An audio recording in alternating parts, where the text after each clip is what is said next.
एक प्रेयर करते हैं छोटा सा महागणपति के लिए। ओम ओम श्री महागणपते नमः। एकदन्तं चतुर्हस्तं पार्श्वमाकुशधारिणं वरदं च वरदं हस्तैर्बिभ्राणं मूषकध्वजम् रक्तं लम्बोदरं शूर्पकर्णकं रक्तवाससं रक्तगन्धानुलिप्ताङ्गं रक्तपुष्पैः सुपूजितं भक्तानुकम्पिनं देवं जगत्कारणम् अच्युतम् अविभूतं च शिष्टयादौ प्रकृते पुरुषात् परम् एवं ध्यायति यो नित्यं स योगी योगिनां वरः। ओम नमो व्रातपतये नमो गणपतये नमः प्रमथपतये नमस्तेस्तु लंबोदराय एकदन्ताय विघ्ननाशिने शिवसुताय श्रीवरदमूर्तये नमो नमः।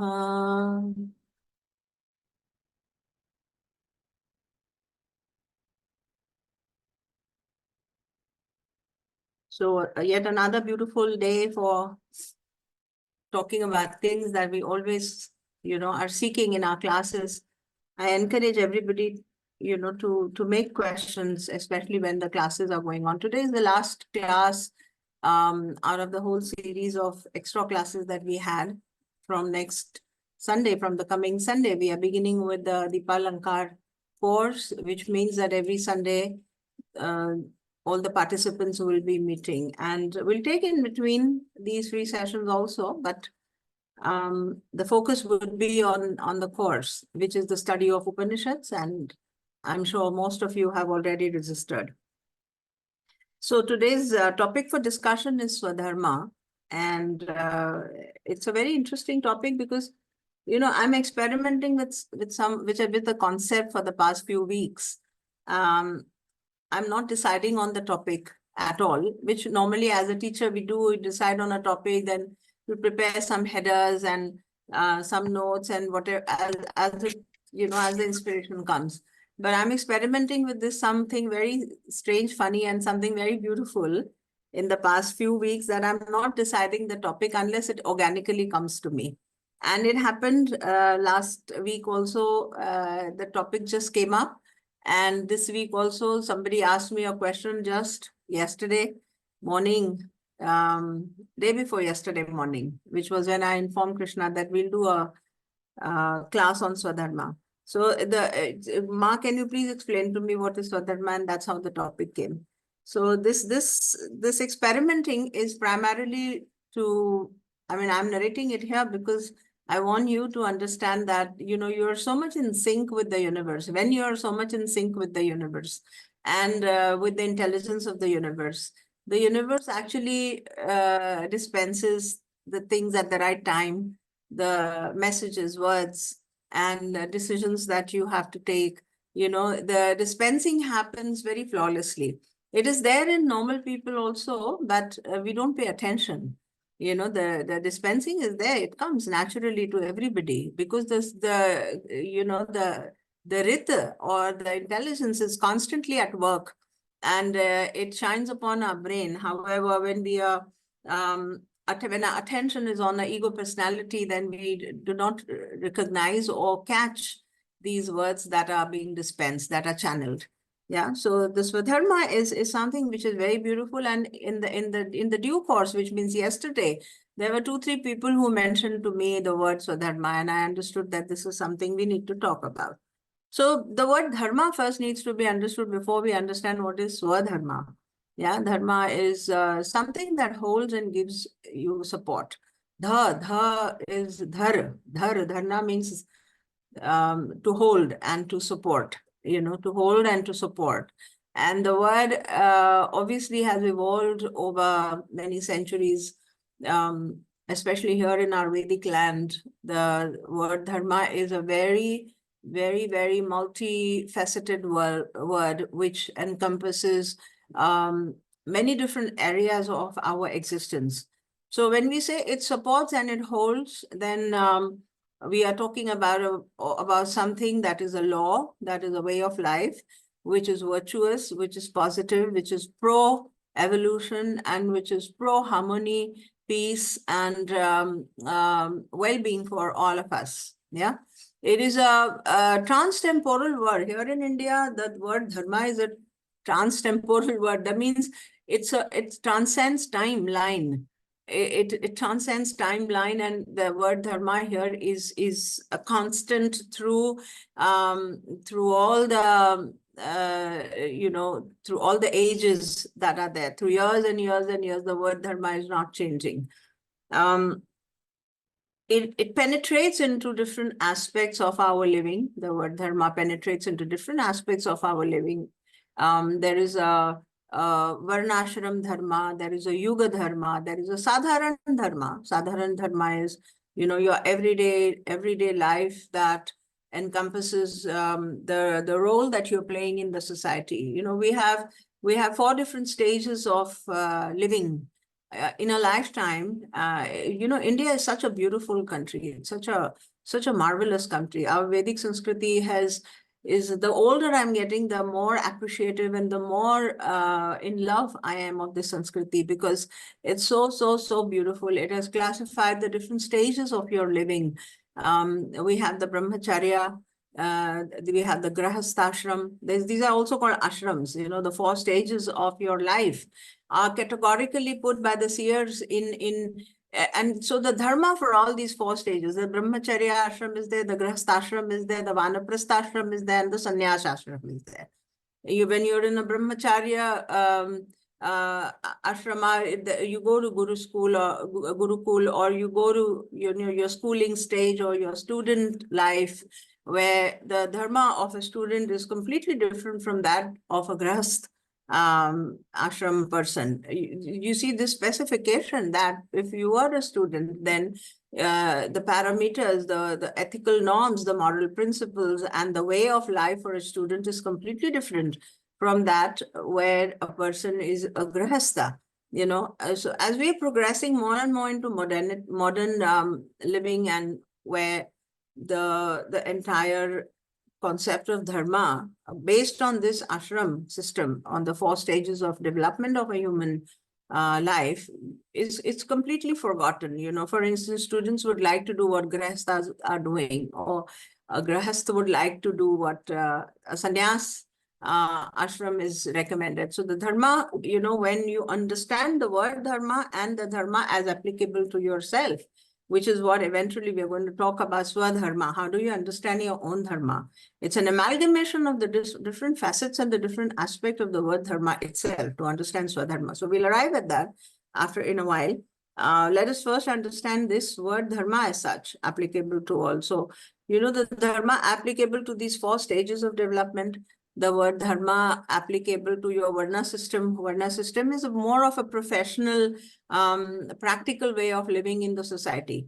The 4 stages of development is pertaining to a person himself, whether he's a brahmacharya, or he's in a grahasthashram, or he's in a vanaprastha, where the process of detachment and withdrawal is triggered. It's so beautifully designed that in the early stages of brahmacharya, which means until a person is in the student age, he is supposed to live according to a different dharma parameter. His do's and don'ts. He's asked to focus on study and development of his virtues and a moral spine, and focus on his becoming, and lots of do's and don'ts given, because it shapes up the personality.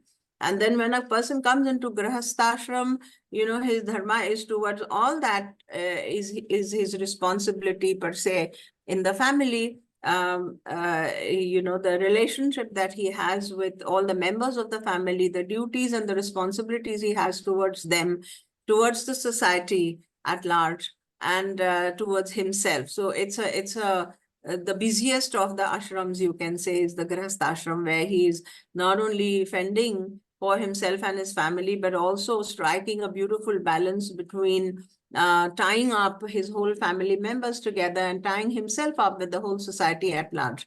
And then there is a vanaprastha ashram, where people are withdrawing. People are asked to advise to withdraw a little, because this is that adult stage where the children and the next generation has grown up enough to enter into grihasthashram. When the children enter into grihasthashram, then the older people are asked to enter into vanaprasthashram, because now they have to hand over the baton of grihasthi to the children, and they are encouraged to detach themselves from the whole system, so that they are now inclined towards the evolution and towards the soul's it's like an involution process. It's like an involution process where now, the attention would go inward and towards the soul's progression. So Vanaprasthashram is a very beautiful stage for middle-aged people, where they are asked to withdraw from their family urges, the urges and the control system of the family. When you are in Grihas, you have a certain control system and a certain law that is operating through you as the head of the family. And then when you enter into Vanaprastha, you have to take the second seat, and you have to vacate the seat to the next generation. And withdrawal obviously means detachment and taking the focus and not interfering. It's kind of a one step into the sannyas ashram, where the husband and wife or the couple now completely withdraws from the grihasthi and from the society and keeps their attention completely inward. It was such a beautiful system and can be applicable even today, if one focuses on the importance and the peace that is attached, the harmony that is attached to this entire system. We see people, even 80-year-olds, so attached to the grihasthi and so attached to the control system. In larger families especially, we see that the control system is so much that the 70, 80-year-old or 90-year-old does not want to withdraw, retire, and wants to still hold on to all their adults and elders in the family, and wants to know everything about what's happening with the money, what's happening with this, why is this one like that, why is that one like that, where is all of this going, what are the assets, and he or she has his mind on the control system completely, even at the age of 80, which is what needs to be learned, I feel, in the present society. So going beyond these stages of life, the word dharma embraces even the varna system. Varna system is later on became a caste system, which it was not in the initial structure of the Vedic society.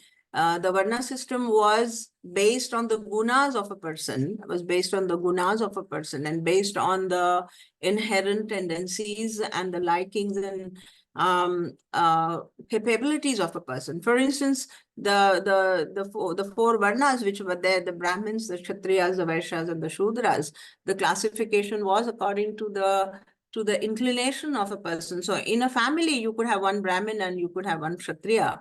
In a family, you could have one Brahmin and one Shudra. It was not the caste, the whole system of the Varna was not on the birth or the family name. It was more on the inclination of a person, which means that if a person was more sattva oriented, he would take on to the role of becoming a Brahmin, where he was intelligent and more sattva oriented, more God oriented. Then he could go to learning the scriptures and teaching and propagating wisdom and dharma in the society. The role of a Brahmin was to propagate knowledge, wisdom to the society and bring out finer human beings, helping them to evolve and consequently make the society more productive and more harmonious. Also, if a person was more aggressive and had a lot of aggression and a lot of rajas and a lot of hyper activity in the body, then he was asked to go into the Kshatriya mode, which was more like for warfare or for rulership or leadership, or where aggression was positively channeled. His aggression was positively and productively channeled.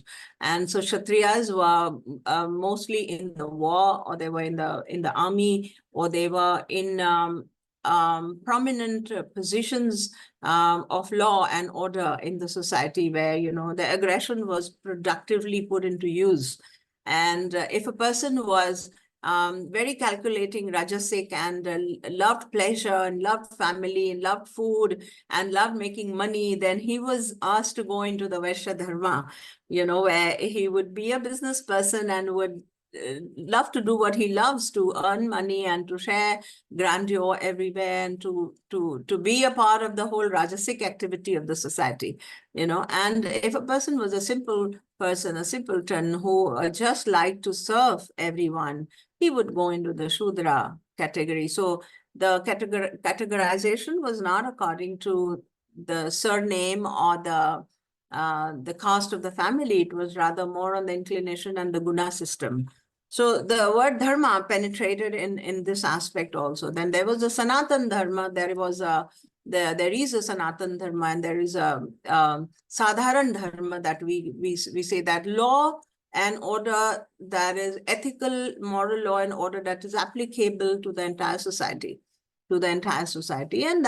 and we all as families adhere to this dharma because it holds and gives us support. So anything that is not in line, and this Sadharan Dharma or this Sanatan Dharma was in line with nature. It was in line with nature. It was in line with in accordance to the Rita. Rita is the intelligence of the universe. It was always in accordance. It has always been in accordance with the Rita, or the intelligence of the universe. And therefore, it was pro-evolution. It was pro-success and progress, for the entire society at large, So this dharma, because it was in line with nature and it was in accordance with nature, anything that is anything that is disrupting the nature and disrupts the harmony of the society, or unlawful, immoral characteristics that come up, is adharma. Dharma and adharma. Dharma is that which is bringing everything into a positive support system and creates harmony. And adharma is that disrupts this natural progression of the society. All right. So dharma, adharma need to be understood. Then, you have yuga dharma. There has been yuga dharma also. Yuga dharma is more like in every yuga, we all know that the yuga system is like a periodic, different periods in timeline. For every yuga, there was a different dharma, little modification in the dharma that has happened. So Vedic Sanskriti talks about the word dharma really beautifully, it really understands this.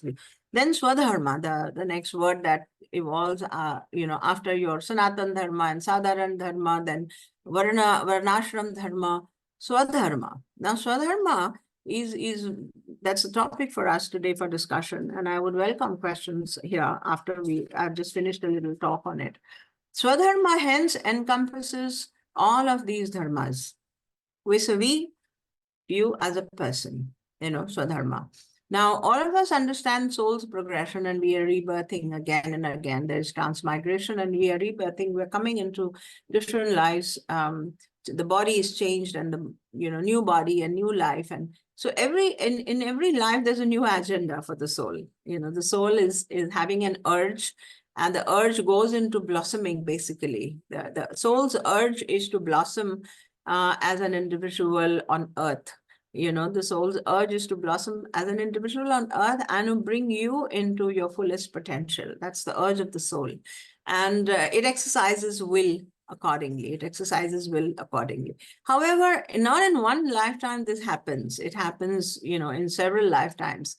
All of you have heard, we have a lot of these Vedanta classes, and we've done Bhagavad Gita, we've done Urjavali, Stotravali. In each of these classes, I have been talking about the purusharthas, the four purusharthas. The four purusharthas are, they are soul-oriented. In every life, there is a combination of these purusharthas. Purusharth is your free will. What are you going to express? It's the soul's expression for this life. Predominance of the soul's expression for this life. The four purusharthas, the topmost on this is dharma. So dharma, artha, kama, and moksha. The four purusharthas: dharma, artha, kama, and moksha.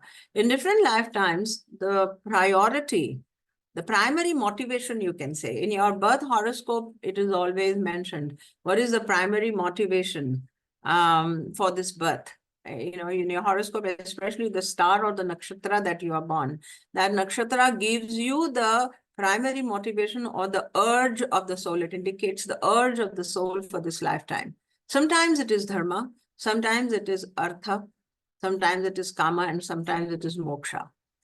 when it is dharma, the primary motivation, if it is dharma, then probably this is a lifetime when you have to set things right in your head about creating a balance. And this obviously the priority of taking dharma as your primary motivation comes out of experiences of your past life where there could have been chaotic living, or could have been chaos in your living on, and not prioritizing ethical moral living. Then the soul brings you into balancing the dharma aspect, and you take dharma as a primary motivation for this life. So when dharma is a primary motivation, then invariably the soul is setting things right for himself. He's making choices and willing things. The sankalp shakti is very high. It is willing things to put things in an orderly manner. All his efforts to set things right around him are efforts to set things right in his head. Dharma also it's a very big evolutionary step for the soul, because here he is for forever discarding things which are not of value for quality living and dharmic living. He is discarding things, and forever he is migrating into a better way of life. Forever he is migrating and making promises to himself to enter into a better way of life, and fulfilling a very dharmic living in that lifetime. If artha is the primary motivation, then probably unfulfilled parameters of monetary success, unfulfilled progress in terms of material wealth, and so when there are desires that are unfulfilled in many past lives, he could have been a dharmically excellent person in his past lives, but materially unfulfilled life creates an urge for the soul to make that the primary motivation of this life. And so if artha is the karma, is the primary factor, then the orientation of the head and the orientation of the body is all the time to strike a balance in the wealth aspect of his life. He would be guided to take steps that would make him wealthier, more secure, more financially blossomed, all-round prosperity, creating more and more assets, etc. The attention of the mind, as per the soul's urge, artha being the primary motivation, would go towards making decisions that are more financially rewarding, and then karma is another very interesting purusharth, because karma is desire, pleasure, sexual pleasure, as well as sensual pleasure in every aspect. So there's some lifetime, if a lot of people who could have been dharma-oriented or artha-oriented in the past and could not live a pleasurable life, be born in a lifetime where the primary motivation is karma, and hence getting over desires becomes the lifetime is spent on getting over desires, exploring them, indulging in them, and then doing away with them. In a lifetime, it's like you have to fulfill all the 4 purusharthas in your journey of life after life, one life after the other life. All the 4 purusharthas, if they are fulfilled, then there is a sigh of relief at the soul level, and then he proceeds towards the final purusharth, which is moksha. The final purusharth is moksha, where the choice is the urge of the soul now is to withdraw from dharma, artha, kama completely, and focus completely on moksha. However, when this purusharth is the primary motivation, if moksha is the primary motivation of the soul, the journey is again not very simple and not very easy, because the remnants and the vasanas of all the 3 purusharths still remain in the body. In the unconscious, there are remnants and there are vasanas of all the 3 purusharths still there, and you have to do away, like pulling out pins from a surface, one by one. You have to pluck out pins and thorns of these vasanas slowly. So the purusharth of moksha is also something which is very interesting a study. So when you want to understand Svadharma, for instance, there would be some aspect of dharma, there would be some aspect of artha, kama, and moksha, that a combination of this that each one of us would have. And honestly, it needs to be reflected upon. It honestly needs to be reflected upon. I've written something very beautiful about Svadharma here. And this was, like I said, I've been experimenting with this for the past 2, 3 weeks. And just in the past 2, 3 days, when day before yesterday, when the Svadharma topic was decided, then in the evening, I come across an old book of mine in which I would write my Swadhyaya notes. And I came across a paragraph written by Sri Aurobindo, and it is bang on what I would want to speak about, So I've written on this paragraph. Of course, there are a lot of my mixed points in it, but I will read this out to you because it is very beautiful. So it's written, in nature, each of us, I'm reading it slowly for you to understand, okay?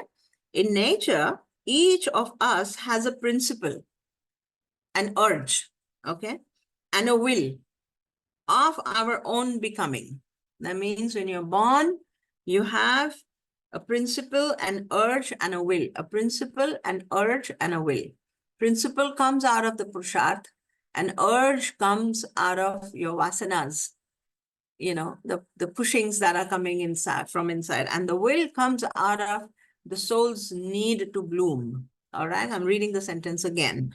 In nature, each of us has a principle, an urge, and a will of our own becoming. This comes from our soul, okay, which is a force of self-consciousness. This is a force of self-consciousness. It's the soul's urge, and is guided by that urge. We are guided by this urge. And our actions and evolution are also guided by this urge. So when you're born, the soul is having an urge of its own becoming, what it wants to become in this life. And this idea comes from the principle and the urge and the will that it is carrying, okay? Then it's a kind of progressive self-finding. Isn't that a beautiful sentence? It's a kind of a progressive self-finding.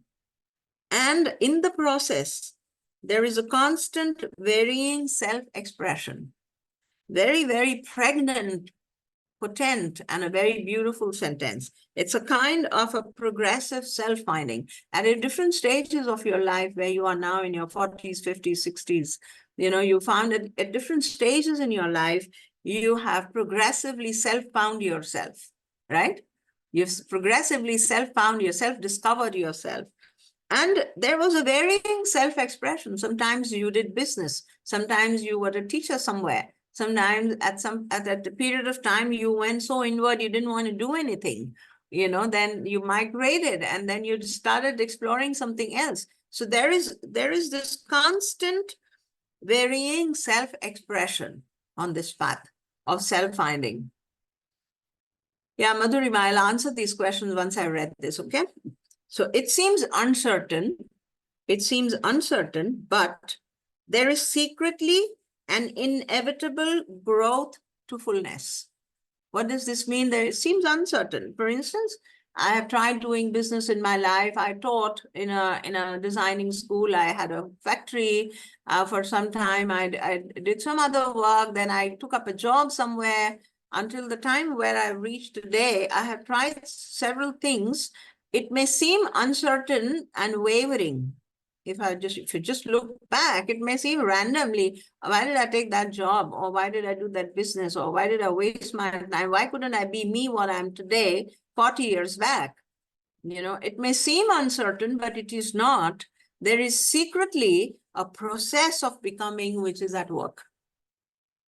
And in each of those stages of your life, there is something that has become of you inside, which was essential, which was important, some learning that was important. Okay, so it seems uncertain, but there is secretly an inevitable growth to fullness. That was a stage of growing towards fullness. Okay, this progressive self-finding is our swabhav. So what you did over many years of your life, you have explored, experimented with your swabhav. This is called swabhav, nature. Swabhav is your inherent nature, okay? our own real nature. So you did a job and you say, oh, I'm not liking this aspect of this job and I'm quitting. Then you did a business, then you said, I love the business, but I don't like this aspect of it, and you quit that. So at every stage in your life, you've made a progressive decision to come into your swabhav. What really makes you feel comfortable, in its holistic expression, as an holistic expression. You're finding, it's like you're finding yourself at different stages of your life. You're finding yourself more and more exploring yourself to find that means before you arrive at what is your Svadharma, you have to arrive at what is your swabhav.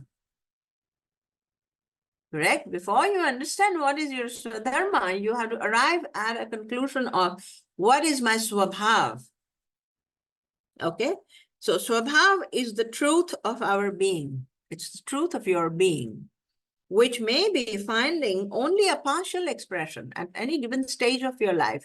You just find a partial expression. You're sure this is me, yet it's not complete yet. It's not complete yet. It's all, even now today, where you're sitting on this timeline, you're still in a progressive pathway, right? You're still in a progressive pathway. So Swabhav is the truth of our being, which may be finding only a partial expression in the various roles of becoming something in the world. In the various roles of becoming something in the world. The law of action. Now, this is the crux of your Svadharma. The law of action determined by this swabhav. That means if I've discovered my swabhav, these are the things I am so inherently me. These are the things I do, these are the things I don't do, these are the things I like, these are the things I don't like, and this is how I like to be. When I've discovered my swabhav, then I construct a law of action for myself. Listen, Ma, don't do this. This is not for you.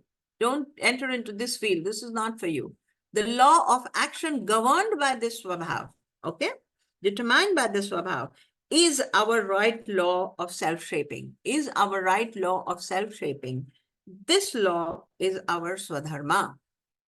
This law is our swadharma. That means to follow that inner guidance, which is based on your swabhav, for a rightful living that will help you to become the best possibility in your life, in coherency with the law of the dharma outside of you. That means there's a law outside. It doesn't mean that I like to hit people, so I'm going to follow my swabhav. No, it has to be in coherence with the law of the dharma of the society, dharma of the country, dharma of the place that you are, right? It has to be in coherency. It has to be in tandem. It has to be in harmony with the dharma outside. Okay, so your Svadharma, I'm reading this sentence again. The law of action, that means what action you're going to plan for yourself, determined by this swabhav, based on your inherent nature, is our right law of self-shaping, is the right law for your self-shaping, is the law of your Svadharma. Okay, it's a very, very beautiful in our Dipalankar group and Mahaganpati group.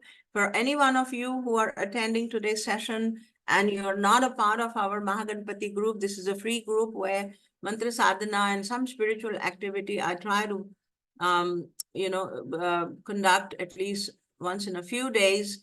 It puts all the seekers, all those who like my teachings together. So if you're not in the Mahaganpati group, then you please message me. I will add you to the Mahaganpati group, or you can ask your friend who has brought you here to the forum today. You can ask the person to add you to the group, okay? And I will post this, what I've written down, a picture of this in the Mahaganpati group and in the Dipalankar group, because that is the ongoing course now, okay? Now, any question here you have about Svadharma, what I've spoken just now? Let me attend to this question, what is here.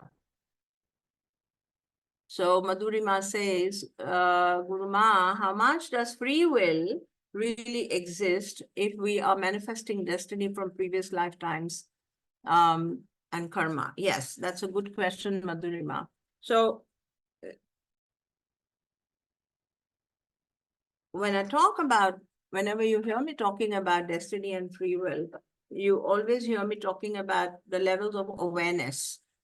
Awareness, that means when you're at the ground floor awareness, then you're at the second floor awareness where you're a little detached. Then you're at the 10th floor awareness where you're absolutely detached and you're observing everything like a witnessing consciousness. Okay. So when you're at a ground floor, there is free will and you have to make decisions. You have to make decisions and um, uh, based on the circumstances that you are. Whether I have to turn right or left, I have to decide when I'm in the field of action. All right. And when you go to raise your awareness to the second floor and you observe, what made me think that I took a left turn? I applied my free will, undoubtedly, but when you reflect and when you look back and you say, what made me decide to take the left turn? Was it my logic, my brain, or what? Then you understand that something inspired you, something prompted you from within to take a left turn, and you took a left turn. So the decisions that we take based on our free will when we are on the ground floor or when we are in the pack of action, these decisions, if you reflect back, are prompted by something from within. When you go to another level of awareness and you're just observing and reflecting on what made you take that action, you understand that it was something that came from deep within. So there is destiny. Destiny is something that is written already as a story and as an event that is manifesting. And there is a free will. Free will is a step that we take every moment, apparently based on our logic and based on our analysis of the present situation. We take action to turn right or to turn left, to jump or to hide or to bargain or to buy or not to buy, to reject or to accept. These decisions every moment to moment where we're taking, are apparently coming from our logical understanding. But when you raise yourself to the second level of awareness, you understand that what is prompting me in my intelligence to take that decision, is invariably the memory and invariably the data of logic that is there in your brain, But when you raise yourself at a very high level of awareness, you understand that there was something more to it. And therefore, free will from the highest level of awareness is also destined. That we say in Hindi, there is Vinash Kale Viparit Buddhi, for instance, where we talk about a phrase, it says Vinash Kale Viparit Buddhi. When the time is not right, then you don't use then the logic, that the decision that is coming from the buddhi is also viparit. That means it makes you take wrong action. When the time is not right, then it makes you take wrong action, which means that everything is governed by the time. How my intellect is working at that time is also governed by the time, and how my free will is being applied is also governed by the time. So that means time is more stronger. When we say time, it means destiny, it means kala, it means a collective destiny, it means my individual destiny. All right. So kala is more, that means stronger. And when it wants and something has to go wrong, then it makes my buddhi viparit and take wrong decisions and things go wrong. And so free will is there when we are at the ground level awareness and we are asked to apply the free will. The beauty of spiritual learning is that this free will, which operates from your logic and from your intellect, is not so dependable when it is not divinized. Because in the Vinash Kale, the buddhi will go viparit and you may take wrong decisions. So they say when the intellect is divinized, with spiritual practices, your intellect becomes divinized. What do you mean by divinized intellect? It means light is penetrating in your buddhi. The light of life and the light of God and the light of wisdom enters into your buddhi and it gets flooded. And the decisions that you make with your divinized buddhi or vivek buddhi are at par and at line with the rita. They are at par and at line and in accordance of the rita, which means that your decisions and the free will is ultimately the will of God. Which means that for a spiritually oriented person and a person surrendered to spiritual practices, his intellect is vivek, is shining with vivek or shining with the light, is divinized, and the decisions that he makes, the will that he exercises in all times is the will of God. Thy will be done, thy kingdom come, we say in all prayers, right? So it's the will of God. You're in your surrendered mode, your free will is the will of God. And the will of the universe and the will that is in hita, in hita, that means in accordance and for your own good. The will that you exercise is for your own good. All right. So does that answer your question, Madhurima? Yes, Guruma, thank you so much. That was beautiful.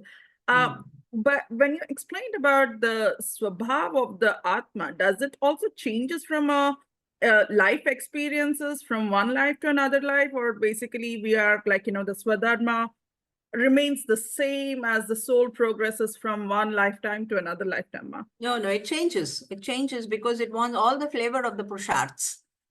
It wants to, every lifetime, the flavor changes because it wants to experience the purusharthas at different levels. Sometimes it is arthik, sometimes it is completely soaked with kama, sometimes it is so dharmic, so flavors will change every lifetime. You have an all-round blossoming, through lifetimes. Pankhudi, just like how petal by petal, you're blooming into a beautiful flower for many lifetimes. The whole blooming process is not a one lifetime blooming. It's coming from many lifetimes. And every lifetime is a progressive step towards this blossoming. Yeah. Pranams, Ma. This is Nirmi, Ma. Yes, Nirmi, good morning. Good to see you. Likewise, Ma. Thank you. Ma, ye jo swadharma hai, is it a prerogative only of us human species, or do the trees and the plants and the stones and the oceans all? Yeah, swadharma is there even for all living beings. However, it is in automated mode for everyone, for plants, and it's in automated mode. It is not in their conscious control, whereas hamara swabhav and swadharma, between the swabhav and swadharma, there is a will. Between the swabhav and the swadharma, there is a will. That means there is an application we are asked to operate on, right? Whereas in plants, and they are all living their swabhav and swadharma. All of them are living. An apple tree will produce the apples, and a banana tree will produce the banana. It is not going into paradharma.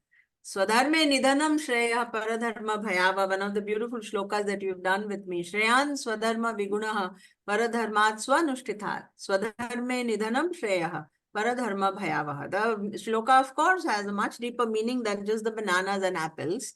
It has a much deeper meaning that, it's nice to die in one's own duty, even though it is imperfect, than die in someone's duty, which is perfectly copied.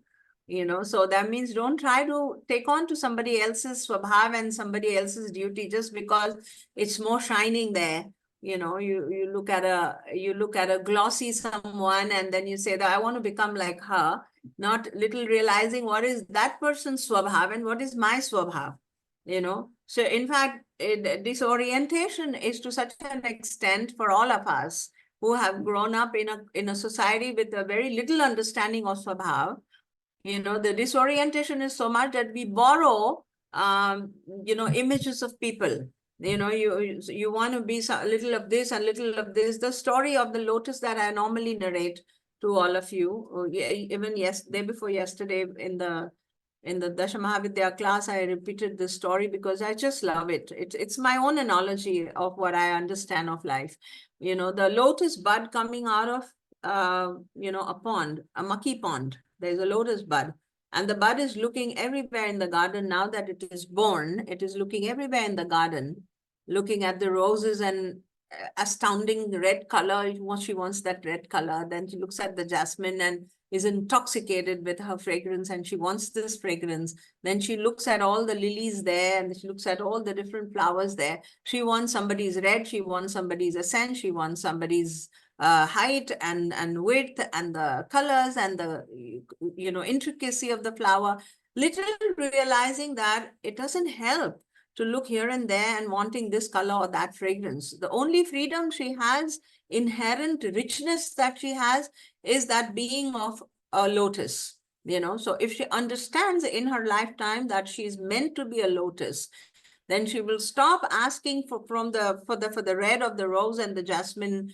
fragrance. She will focus on becoming a lotus and be open to the sunshine and be in that muck where she is and come out with her best petals and be a beautifully blossomed lotus. So this is the story of all of us. If we truly understand our swabhav and understand we are meant to be this flower, particular flower, even if it is a chamomile by the roadside, it doesn't matter, but it's a beautiful chamomile of its own swabhav and utility. It's not important for all of us to be lotuses or for all of us to be roses or exotic lilies somewhere. It's okay, whatever we are, to come out with its best blossoming and to be the best in our swabhav that we can be, So this understanding our swabhav itself is something which is very, very beautiful. Yeah, it's very, very beautiful. And the swabhav and the application into our swadharma is the will and the freedom that we human beings have. The plants and the animals probably don't. Yeah, does that answer your question? Yeah. Ma, I have a question. Good morning, Ma. Nidhi here. Good morning, Nidhi. Yes. I have a question in the context of what you're saying. Is it not true that we do get attracted to what is in others, which is already inherent in us? Would Yes, that many not? times. Yes, undoubtedly, So, you're right, because you see that as a possibility in you. That's why you get attracted. Many times, yes. So all your looking outside is not frivolous, or it's not just imitating. Sometimes you get attracted to let's say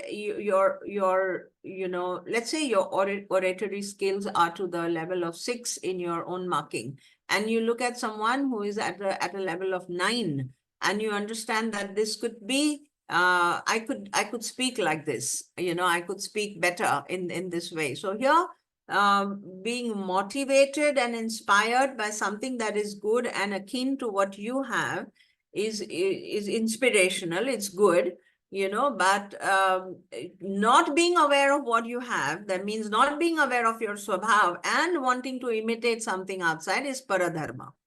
It's paradharma. understood. Thank you, Ma. That's why we set up ideals. Na? Hum log on our journeys, we set up ideals. Okay, if I'm a orator or I'm a speaker, I would like to speak, at par with or in excellence of this person. We set up ideals as an inspiring and a motivating factor. Yeah, it's not it doesn't have any envy in it. Thank you, Ma. Yeah.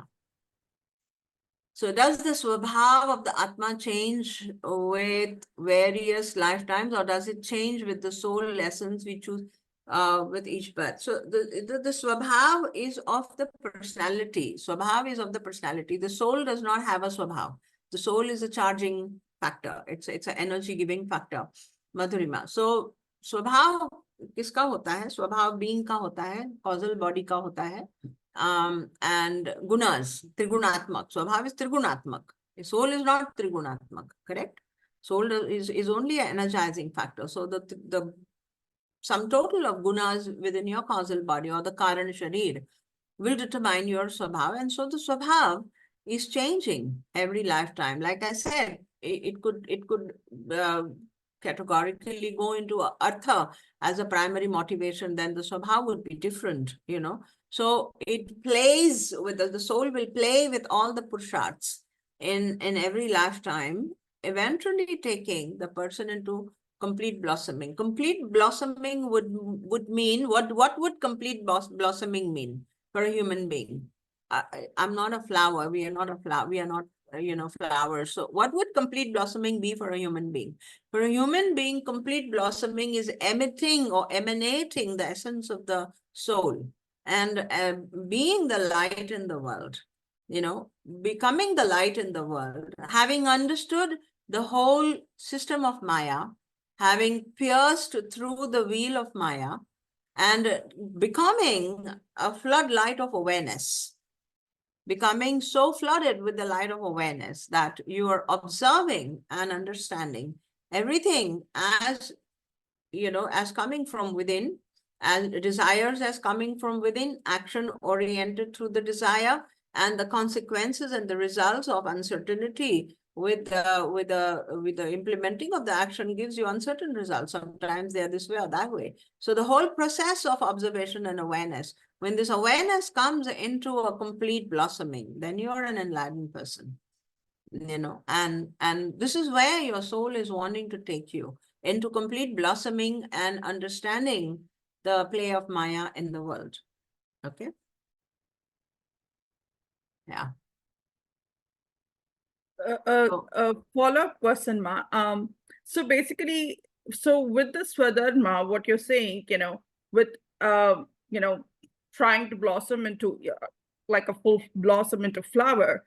So how does the spiritual sadhana plays a role in terms of, like, if we are changing the swabhav based on the causal body?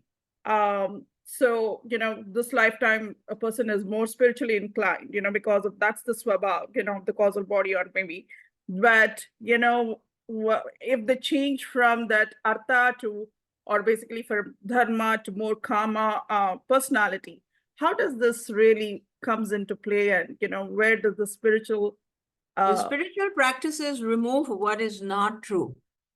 And it's what is not true. For instance, suppose artha is my primary motivation according to my nakshatra and according to the timeline that I was born in. Suppose artha is my primary motivation. The spiritual practices raises my awareness level to such an extent that I observe my thinking and motivation, that my thinking and the plan of action that I take, which is based on artha, because your mind will work on the primary motivation.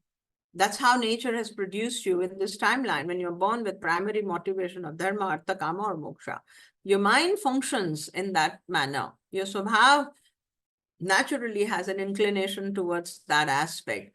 But with the spiritual practices, your awareness raises to such a level that you don't become kind of a gulam, or a kind of bonded labor, with those desires and that motivation. You don't get into compulsive, characteristics of those desires. So spiritual practices help you to elevate your levels of awareness, A. B, create a distance between your compulsive nature and your isness. It creates a space. Your isness is a very organic, natural living, which is in tandem with your soul's being. Your isness is like you're almost standing there with the soul, without being pushed and pulled by the Trigunatmak Prakriti. And your Prakriti is there. You cannot do away with your Prakriti. You cannot do away with your Trigunatmak nature. It's there. But there's a distance created, and an observation, awareness that is constantly observing the Prakriti at work, your Prakriti at work. So obviously it stands like a guardian. It stands like a guardian that does not, it allows you as Prakriti to play in the world with the inherent born swabhava. However, the swabhava is not ruling, the awareness is ruling, and it's molded very beautifully to perform the dharma that you're meant to play in this world. It's very beautiful what I've explained. Have you understood, Madhurima? Yeah, trying to absorb, but yes, I'm following you. It's beautifully explained. Yeah. Yes. So, Sunny, yes, that's nice. The Swabhav discovery process via elimination post-exploration seems to be a baby version of Nirvan Shatakam. Absolutely, yes. Nirvan Shatakam is a disrobing, beautiful disrobing kind of a poem that disrobes you completely and just leaves the soul with its natural luster. So, Nalini, what you're asking, Ma, what can we do to realize our swabhav so we can take the right action for higher living?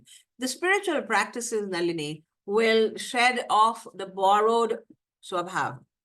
They shed off the borrowed swabhav. That means even in your talk, in your living, there are some things that we borrow conditioning, what we call borrowed conditioning. It feels nice to talk like that. It feels nice to wear like that. It feels nice to eat like that. All of this borrowed stuff just drops down as you practice. You committed sadhana helps you to come in your organic swabhav, in your natural swabhav. And in the swabhav, if there is any adharma or anything that is undesirable in the swabhav, for instance, there's anger or there's aggression or there is selfishness, envy, jealousy, which are all products of ignorance, and they're all products of contaminated living through lifetimes. With spiritual practices, all of these shed off, they peel off, and the light of awareness shines on them, and it teaches you to not be that.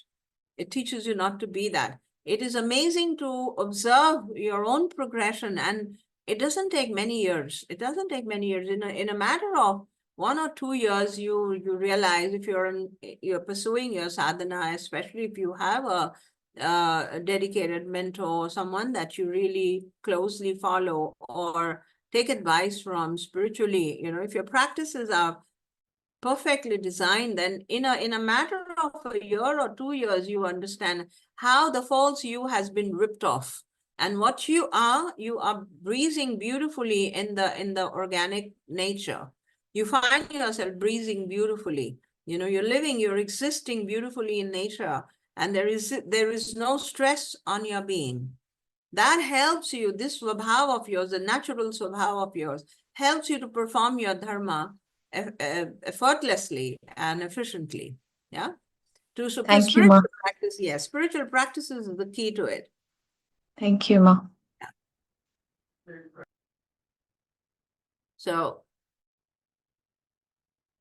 swabhav, swadharma is reminding me of jurisprudence philosophy followed by system design principles. When laws are designed by legislative bodies in establishing swabhava, we are determining our own philosophy, and in establishing swadharma, yes, we are determining our laws and principles. Yes, that's why the body of Dharma, Themis, if you see the Greek goddess Themis, you see that she's standing with a balance in her hand.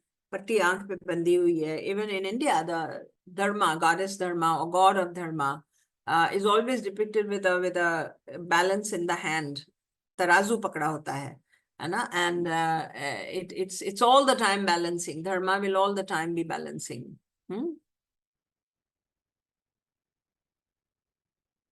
Amit is asking, how to distinguish between swabhav and conditioning of the mind? Swabhav comes to you very effortlessly and naturally, Amit. Whereas conditioning of the mind involves thought and thinking. It involves thought and thinking. If there is an effort I have to put into something, then that's a conditioning. Whereas swabhav is just so natural, so natural. Spiritual practices and sadhana, especially mantra japa, jap, if you call it jap or japa, mantra japa, especially helps you to eradicate and peel off layers of conditioning. And you will reflect first on your own swabhav. You will tell yourself in a te with yourself, in your upasana, you will tell yourself, these are things that consume a lot of my energy, whereas these are things that I so effortlessly do, so it plays your spiritual practice plays a very important role. And jnana yoga also, that's why these lessons on Vedanta are happening. Jnana yoga helps you to remove ignorance from your head and mind, from your brain and mind. Ignorance and borrowed conditioning gets removed with jnana yoga.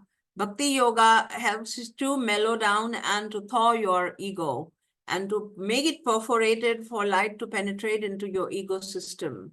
And karma yoga, where you are now choosing to do actions in line with your swabhav. These three together create a lifetime change in a person. It creates it's a progressive step towards the blossoming. What is the difference between swabhav and prakriti? Well, it's quite synonymous. However, swabhav is more a positive word, whereas prakriti is more, just like a combination of your gunas as they are in your causal body can be called prakriti. Whereas the essence of that prakriti, uski jo khushbu aati hai, jo uski light aati hai, the effect of that prakriti is your swabhav. So if I'm entering into a forest, let's say the forest looks, the forest is full of so many colors, so many species, so many animals, so many plants, trees, everything. But the feel of the forest as I enter is the swabhav of that forest. So prakriti is more of a gross word, whereas swabhav is more of a subtler word. Do you understand that? So Ma, are you saying that the driving factor of the prakriti is a swabhav? Is that Yeah. what you are implying? Yeah, Okay. the feel factor of the prakriti is swabhav, the feel factor. So prakriti is swabhav plus some distortion, which is what you're talking about. Yeah, so the feel factor, the feel factor of the prakriti, the essence, the smell, the impact of that prakriti is swabhav. If you enter into the forest, it feels cool, it's smelling aromatic, and it's earthy, and it's feeling moist. All of this is swabhav, right? I see. Okay, understood. So meaning the outer display of the prakriti is swabhav. The feel, the emotive feel of that prakriti. Prakriti is more gross, subtle, and causal together. A solid. Prakriti word is a more common noun, whereas swabhav is a nature of that person.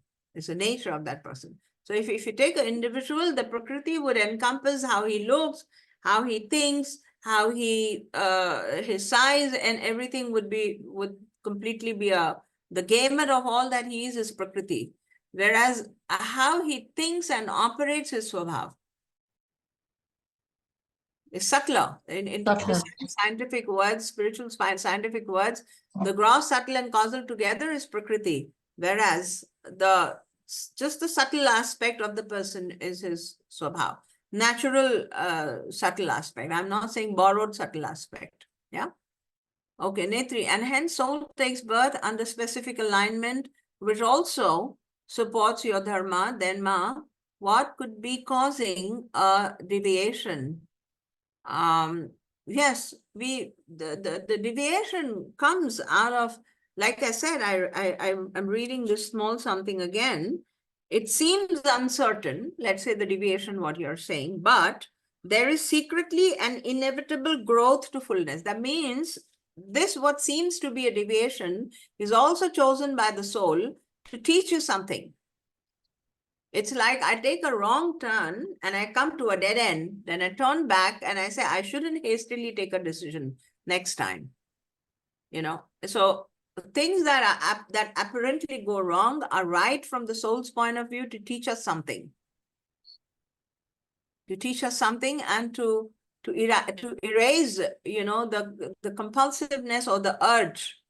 And how do you know it is a deviation? Yes, that's exactly what I'm saying, Nidhi and Netri. It's a deviation you feel because it's apparently a deviation, which it is not. It is secretly and inevitably a path that the soul has chosen. It's not a deviation. So do you mean, Ma, that it's our soul journey, even though we are Yes. committing adharma or whatever, but it is yes, you would be uplifted from that adharma. The soul itself will be, the soul itself will withdraw you, take you. It tells you to, okay, you want to jump into the water, okay, I'll put you, and it ties a thread around your neck and puts you in the pond and takes you out. So all the deviations are soul chosen as well. Yeah. Thank you. That's beautiful. Thank you, Ma. Pranam, Ma. This is Ujjwal.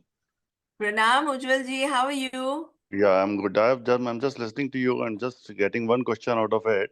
You are born with certain swabhav, and then you will start following the things as per your swabhav in the entire life. Then you will die with the same swabhav. अन्यथा शरणं नस्ति त्वमेव शरणं मम तस्मात् कारुण्य भावेन रक्षस्व विघ्नेश्वर गतं पापं गतं दुःखम गतं दारिद्र्येव च आगता सुख संपत्ति पुण्या च तव दर्शनात्।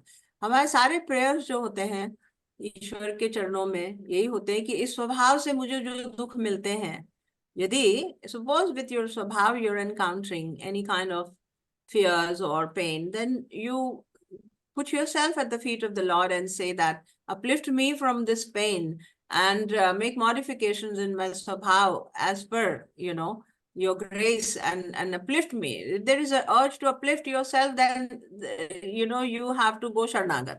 And, or otherwise, people, take the responsibility of their swabhav. They take responsibility. You have to take responsibility for your swabhav. Whatever swabhav you have, if you have justified understanding of this swabhav in your head and you feel nothing is wrong with this swabhav and it is in line with your dharma and it is in line with your, when I say dharma, I mean the society, the family, and all your near dear ones. If it's in line with everything in the grahasthashram, then, Sharnagat, becoming Sharnagat helps to create space of comfort within your swabhav. And if pinpointedly there are things wrong in your swabhav that you feel are not in line with your dharma, as a so-and-so person with so-and-so, so-and-so, so-and-so in line with your society and family, then to eradicate this ill point, also Sharnagat is the answer. You have to put these, you have to offer all your swabhav at the feet of the Lord to uplift yourself. And so yes, invariably we die with our swabhav naturally because it is chosen by the soul. It's chosen by the soul for this lifetime. If there are pinpointed lacunas in this swabhav that are dark or that are not healthy and that give you distress, then these should be offered at the feet of the Lord to uplift you from this swabhav. Yeah? No, but basically what I had been listening in this total lecture of yours today is that everybody will follow his swabhav. Yes. And it is required also. A Yes, person it is should find required. his It's a part of your growth. It is a part of yeah, your soul's yeah. progression. So Whether everybody it gives has to, you, yeah, everybody has to follow his swabhav, and rather polishing my swabhav is a better idea than following somebody else's swabhav. absolutely correct. Absolutely correct. Absolutely correct. अब ये स्वभाव जब आपके धर्मा के line में नहीं होता तब दुख होता है. See, the whole teaching goes like that if the swabhav is not in alignment with your dharma, which means the action that you are taking or the life that you're choosing as per your swabhav and as per and because the dharma, swadharma, like I said, has to be in alignment with everything outside as well, according to your varna, varnashram, according to your responsibilities in the family, according to your professional responsibilities, etc. Okay, so if this, and that's why there is unhappiness in the world, because this Svadharma and Swabhav are not in alignment with people. The Swadharma and Swabhav, when it is not in alignment, then it creates contradiction, dichotomy, it creates chaos. So to bring these two in alignment, is a very important thing. And reflection is a very important thing. That's why study is a very important thing. You have to study to come more and more and more into understanding yourself. You have to study the scriptures to come more and more in understanding of the self and to bring harmony. Let us put it simple. We want harmony and happiness in our life. What are we looking for? We're looking for harmony and happiness in our life. हम शांति चाहते हैं, हम चाहते हैं सुकून चाहते हैं. You want to be in a state of sukoon. Sukoon is like a undisturbed, state of mind, right? So that's why the study is important, to understand yourself truly. We need not and cannot talk about setting the earth right and setting the whole field out there right. Let us talk about setting ourselves right. Correct? Okay. Ma, I have a question. Yes, dear. I was saying that you said that there should be alignment between the Sabhav and the Swadharma.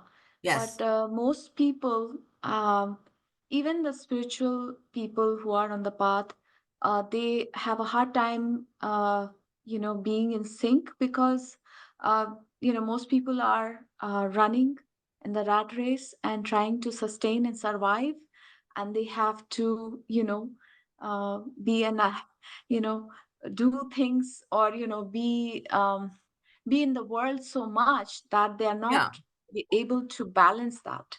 The rat race is the right word that you've used, Nalini. See, the education system, if we are given the knowledge of Svadharma and Swabhav right from our childhood, or at least the age of early adulthood, then we would choose to make decisions that are in alignment with our Swabhav. For instance, entering into grahasti or marriage. For instance, getting into a job which is technical. Or for instance, getting into a commerce field which is not in alignment with your Swabhav. You set up a shop because your father is a shopkeeper, you set up a shop, whereas your Swabhav is that of a serviceman or service class person. Vice versa, you are a businessman at head and you enter into the service industry and you want to make money out of all the opportunities there. So the swabhava niyatam karma kurvanna proti kilbisham. It is your action and your this thing should be in line with your swabhav. So to understand swabhav, first of all, one has to understand it at the onset of the journey. The beginning of the journey, not when you are fallen into it, and if you have the swabhav of a spiritual seeker and a sannyasi and you've fallen into household life and you have 5, 6 children, then there is no escape. This lifetime has gone. The rope is already around your neck. Similarly, many other things, we set up commercial goals and material goals for ourselves, not liking it deep inside. Or you get into a profession of teaching, whereas you have aspirations of a businessman, or you get into, there can be a million examples like that. So these are all misaligned Svadharma, Swabhav and Svadharma examples, all mismanaged and misunderstood and not aligned. So the knowledge and the wisdom is essential at the onset of the journey, especially the journey of adulthood. As a child, we all spend the time in learning. Everybody does that. Also, the whole education system at large, when the governance of the country that designs education system should put all of these things at the onset. The Vedic system, the Vedic values need to be incorporated because they are so beautiful. If everybody understands the varna system properly in their head, they would make right choices from the beginning. And yet, when you look at it from a larger perspective, and I look at it from the 10th floor, that the governance is there in the hands of God more than the government physically here, so God is setting out the whole field, and he knows in what times, what chaos is required. It is his garden of play. The world is his garden of play, and we are all playing here like children. So he knows when to set us right and when to bring order again, into our decisions and into understanding. So all of this at a micro level, we are investigating and discussing, but at a larger level, it is already happening. Correct? Yeah, that's true, Ma. Thank you. Yeah. All right, Sunny, is it possible to overdo vibrational remedies and throw ourselves off track, since these energies will also influence our desires, choices, and actions? Answer is yes and no, Sunny, but it's like, you create energy in a certain area, you're healing something that you logically feel requires healing, and so it'll happen, oscillation because of energy will happen, but you come back into your being and isness eventually. Vibrational healing is good as an experiment. You experience it, experiment it, but that what is inherently not there will you come back to that. Eventually you come back to that. So it's like all the healings and remedies are like, it's like a balm over a bruise, or it's like bringing yourself to a comfort, for a certain time. And so that healing happens only when it is destined. It doesn't happen if it is not destined. That's why all healings are not successful. You create a vibrational field, and it's not always that it becomes successful and goes to the other end. Many times it just doesn't give any impact. Yeah, so destiny is ultimately stronger. And if it has to be healed, it heals. And nevertheless, an effort is important. Healing is not redundant. An effort is important because it gives you comfort. It gives you comfort. So nothing can go push you off track. That doesn't happen because the soul is at the steering. You know, we are in your life journey, you're given a mock steering in your hand and you're asked to drive and you're so serious about it. You know, you're driving the car with a mock steering. The car has been driven by someone else. You know, we kind of think that we're driving and we are very involved like children, you know, in the PlayStation. They're just so involved, seriously thinking about the steering. I shouldn't sleep. I shouldn't go to sleep. I should be very alert. You know, it's like that. It's been driven by something else that needs to be understood. Does that make sense, Sunny? Yes, Ma. Thank you. And such a beautiful analogy. Love it. There couldn't have been better explanation for Svadharma. Thank you, Deepa. My nakshatra is Pusha at the time of birth. What will be my purpose in astrology class, Hitesh? Akash, when we born and gripped in Maya, we live with conditioning, but we came to realize our swabhav after spiritual practices. Is this the real swabhav of the soul? Yeah, it's more and more, it's like more and more polishing and coming out with the best glitter that you can. Spiritual practices are like a juna, like a scrub over the conditioned self. And it comes out with more and more natural luster of your, you know, of your swabhav. Aapka swabhav glitter ban ke aata hai bahar. Shravan manan nididhyasan, absolutely, Nidhi, absolutely. So as a very spiritually oriented person, Madhurima is asking, as a very spiritually oriented person in one life and in next lifetime, if one comes as a person who is all about material desires, will the innate swabhav of the soul as a spiritual person be retained by the soul or is it lost? It is retained by the person. And it happens, it's not a very uncommon thing, Madhurima. Sometimes maybe a scholar, somebody dedicated to the study of scriptures and you know, could have an unfulfilled vasana of material living, or could have an unfulfilled vasana of enjoying the household life, could die with that deep desire that I want to see the glory of the world and be at a reigning, you know, position of material success or power, you know. And many of the people who are very successful in their life, materially very rich or powerful, on leadership positions are people who have had yogic lifetimes in previous births and had the strong desire to rule, and therefore they came. So the power of the yogic persona, you know, it comes forth in this life in the fulfillment of the other vasanas that are there. However, the glory of the spiritual learning is never lost, never lost.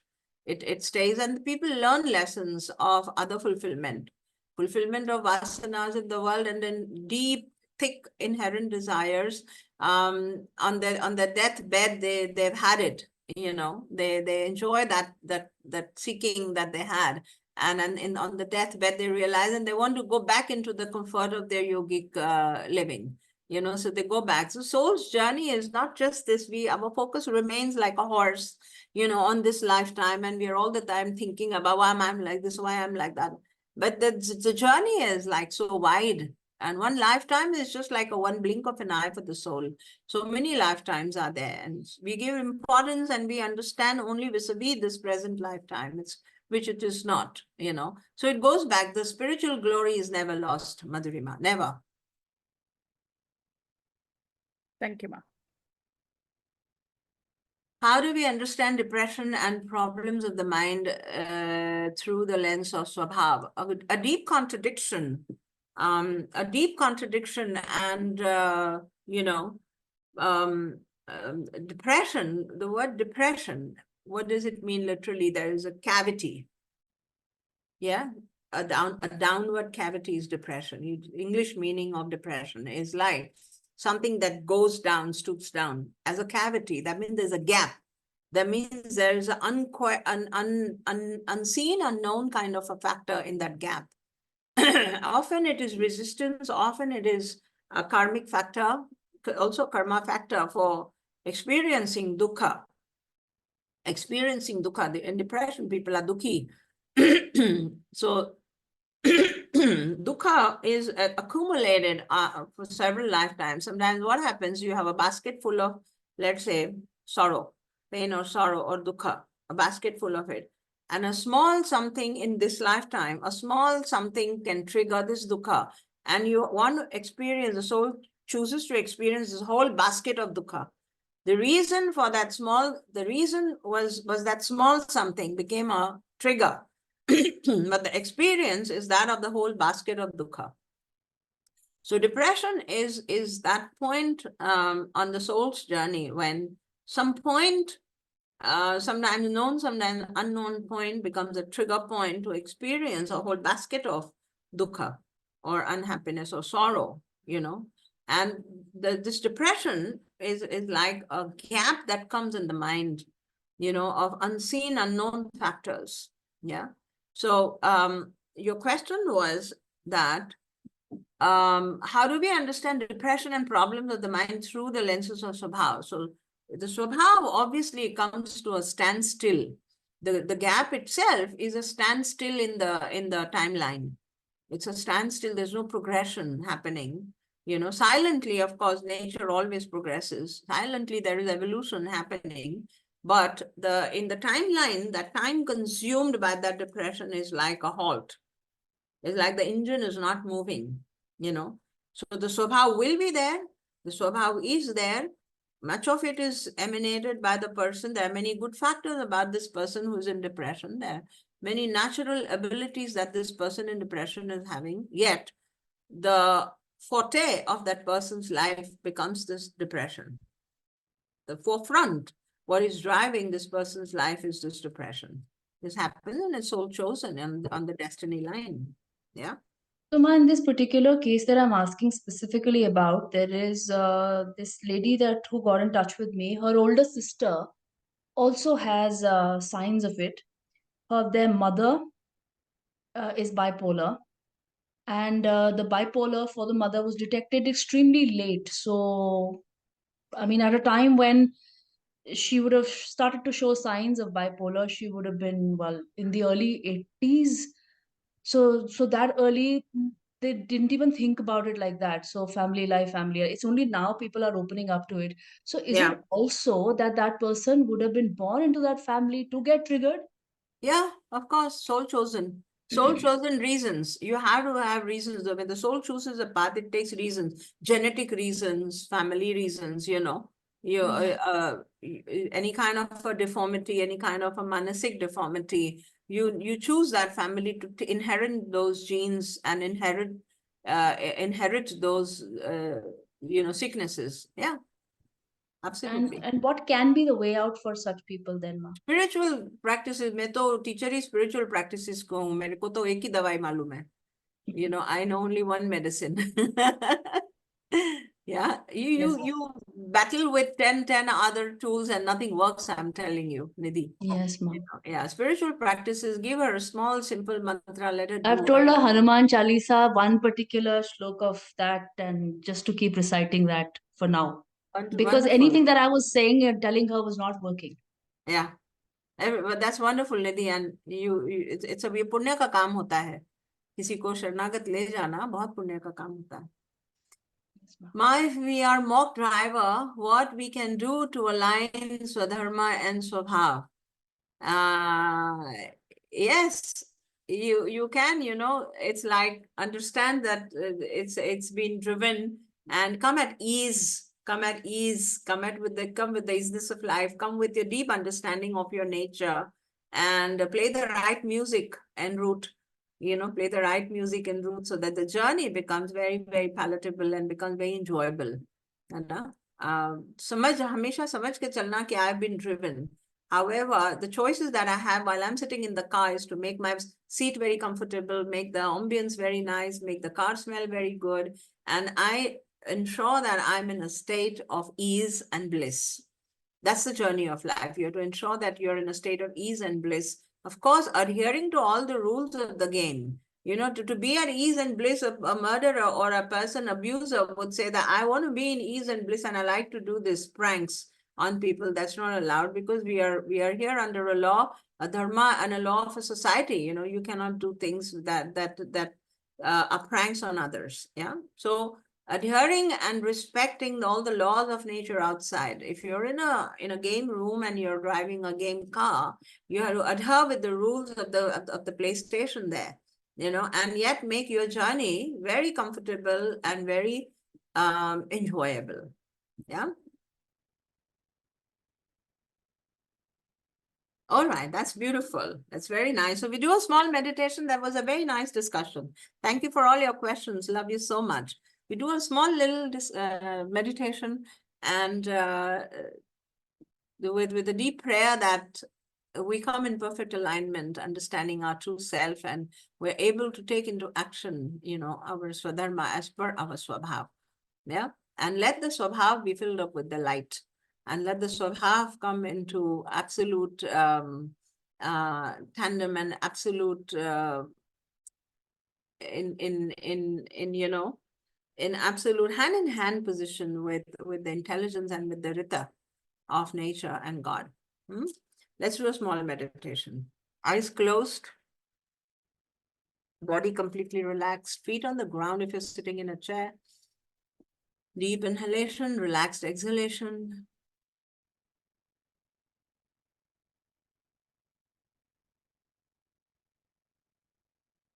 Deep inhalation, relaxed exhalation. Attention going inward to the heart.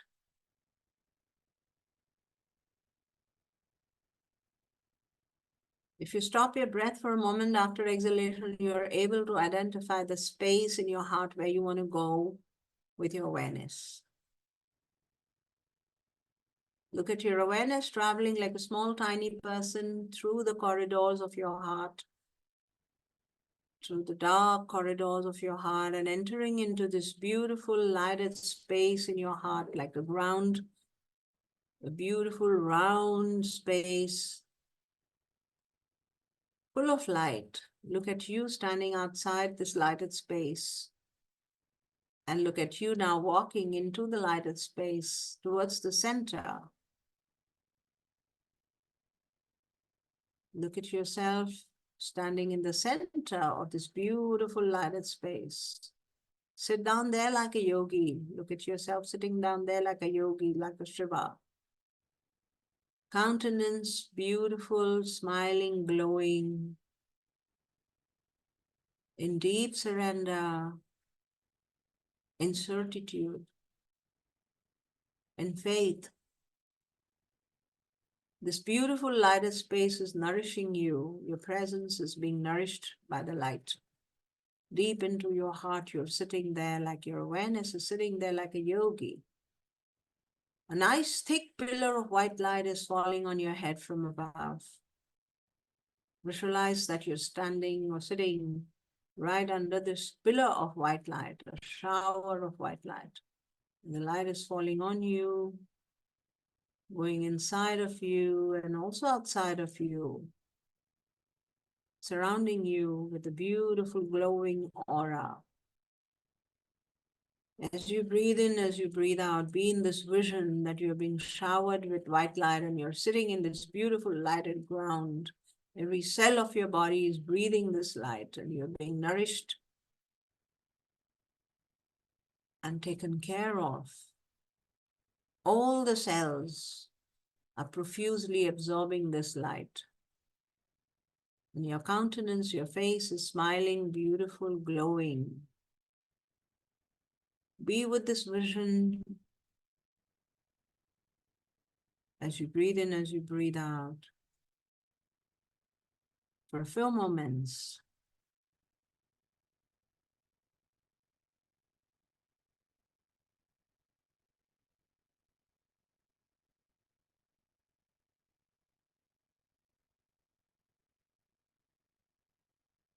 Let your whole body come to a standstill now. Let your eyeballs not move. Let this vision disappear. Let your eyes be fixed into a nothing space, blank space. Body in complete surrender, as if somebody has pressed the pause button of a video and everything has come to a standstill like a statue. In 100% surrender. Enjoy this peace for a couple of more moments.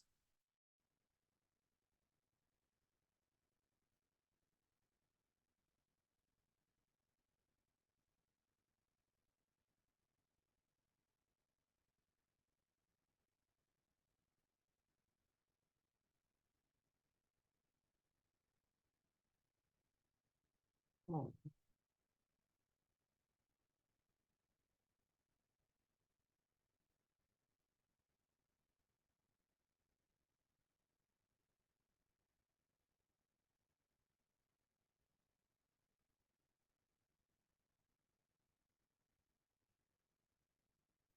Keep both your hands on your heart.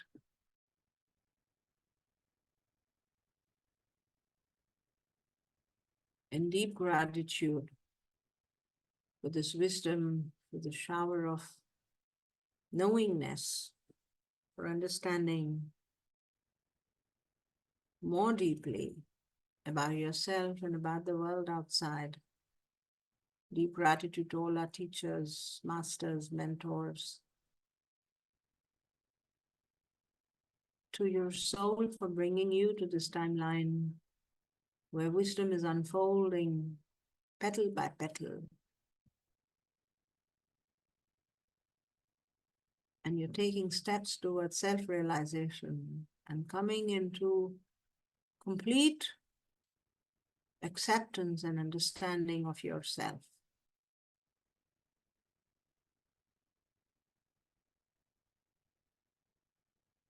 With deep gratitude, rub your palms together, wipe your face. Cover your eyes and then open them. Come back on the screen with me.